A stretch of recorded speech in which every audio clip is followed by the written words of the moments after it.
Hi friends, मेरा नाम है प्रतिभा और आप सबका स्वागत है प्रैट्सकिचन में। दोस्तों आज हम बना रहे हैं टेस्टी सी डेजर्ट वॉफल।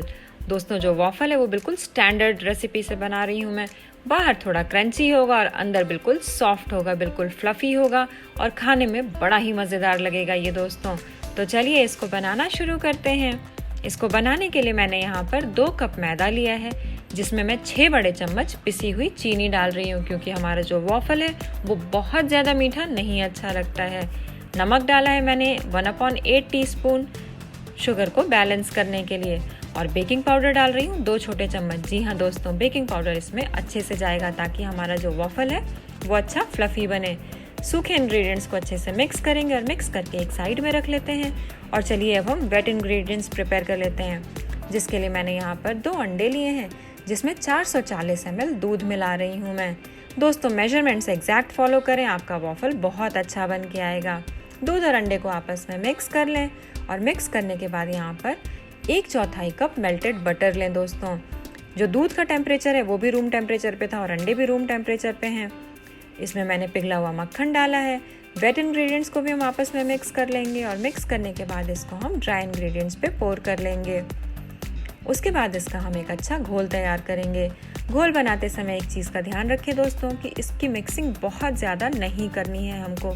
अगर हम यहाँ पर इसको ओवर मिक्स कर देंगे तो हमारा जो वॉफल है वो टफ बनेगा, वो काफ़ी च्यूई लगेगा, वो अच्छा नहीं लगेगा खाने में।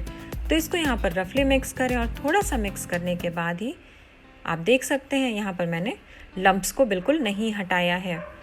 थोड़ा सा मैंने वनीला एसेंस डाल दिया है, लगभग 1 छोटा चम्मच जितना, ताकि हमारा जो वॉफल है उसमें काफ़ी अच्छा टेस्ट आए। इसको भी थोड़ा सा मिक्स करूँगी मैं और मिक्स करने के बाद बैटर को मैं 10 मिनट के लिए रेस्ट करने को रख दूँगी। आप देख सकते हैं इसके सारे लम्प्स यहाँ पर रिलीज़ नहीं हुए हैं।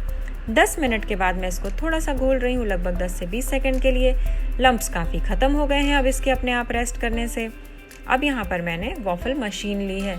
मेरे पास वॉफल मशीन है तो मैं वॉफल मशीन का यूज़ करती हूँ। अगर आपके पास नहीं है तो आप अप्पे पैन में भी वॉफल बहुत अच्छे से बना सकते हैं। वॉफल मशीन को मैंने गरम कर लिया है और गरम करने के बाद इसमें मैं बटर लगा रही हूँ। इसको अच्छे से बटर से ग्रीस कर रही हूँ मैं, क्योंकि अब मैं इसमें लगभग आधा कप जितना बैटर स्प्रेड कर रही हूँ। थोड़ा सा मैं इसको हाथ से स्प्रेड करूँगी, बाकी तो जब हम इसका कवर लगाएंगे तो ये अपने आप ही फैल जाएगा। इसको इस तरीके से करते हुए हम इसका ढक्कन बंद कर देंगे और लगभग 3 से 4 मिनट के लिए इसको कुक कर लेंगे। आप अपने वॉफल मशीन्स के इंस्ट्रक्शन को फॉलो करें, और नहीं तो अगर अप्पे पैन में बना रहे हैं तो मीडियम फ्लेम में 4 से 5 मिनट उसमें भी लगेगा बनाने में। इसको इस तरीके से मैं धीरे से रिलीज़ कर रही हूँ नीचे से, और आप देख सकते हैं कितना अच्छा वॉफल बन के आया है। वॉफल बहुत ही सॉफ्ट है और ऊपर की लेयर जो है इसकी काफ़ी क्रंची है। मैं इसकी आवाज़ भी आपको सुना देती हूँ दोस्तों। काफ़ी गर्म है ये, थोड़ा सा हैंडल करने में मुझे प्रॉब्लम हो रही है अभी। देखा ना आपने कितना क्रंची बना है ये। इसको मैं आइसक्रीम के साथ सर्व कर रही हूँ। वनीला आइसक्रीम की रेसिपी मैंने अपने चैनल पे डाली हुई है दोस्तों। आप चाहें तो इसको आइसक्रीम के साथ सर्व करें, चाहें तो सिरप के साथ सर्व करें, हनी के साथ सर्व करें, मेपल सिरप के साथ सर्व करें, या चॉकलेट गनाश या न्यूटेला के साथ सर्व करें। किसी भी तरीके से वॉफल को सर्व करें, टेस्टी तो ये बहुत लगता है। तो इसको बनाएं और मुझे बताएं ये रेसिपी आपको कैसी लगी। अगर ये वीडियो पसंद आई हो तो लाइक, कमेंट, शेयर और सब्सक्राइब करना बिल्कुल ना भूलें। फिर मिलेंगे एक नई रेसिपी के साथ प्रैट्स किचन में।